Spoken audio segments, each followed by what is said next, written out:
Well, imagine this happening on your street. A burned down house left standing so long. A year later, neighbors now calling it an eyesore. All this happening in an Aransas Pass neighborhood. People there asking our troubleshooter, Andy Lascano, for help getting it torn down. And after repeated calls to the city, it looks like the neighbor's wish is going to come true.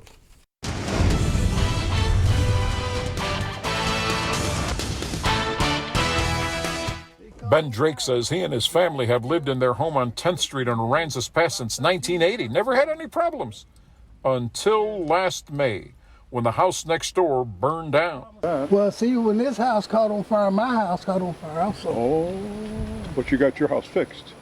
Mm-hmm. Yeah? Your insurance paid for that? Yeah. Okay. And this is what the Drakes and their neighbors have had to look at every day for a year now.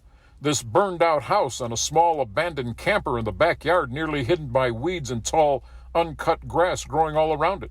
It's right on the corner of 10th and Nelson. You can't miss it.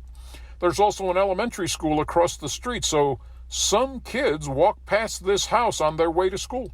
In fact, Mr. Drake told the troubleshooters he recently saw people in the camper. Here? Mm-hmm. There's somebody living in here? They were trying to. It was a young girl and a couple of kids trying to stay in there.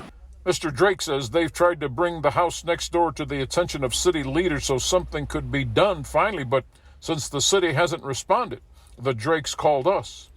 And after the troubleshooters' repeated attempts to contact somebody with the city of Aransas Pass for an interview for our story about this particular property, City Manager Gary Edwards agreed to meet us at the site Friday. We have not been able to find the owners, and we just can't willy-nilly take a house down. We have to work with the owners. And wouldn't you know it, they finally found them. Edwards says when he arrived at the house for our interview Friday morning, the owners of the property were there, and they talked with him about demolition of the property. The owners indicated they want to partner with us on that, so that would help it even more. In other words, the owners of the property want to help the city pay for the demolition.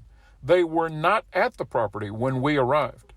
Edwards says Aransas Pass has a committee that handles demolitions and estimates they've done 120 or so of them just in the last 2 years, which he says is a phenomenal number. And as far as the Drakes are concerned, well, you can still smell the smoke from 13 months back. for the troubleshooters, Andy Lascano, Action 10 News, Aransas Pass.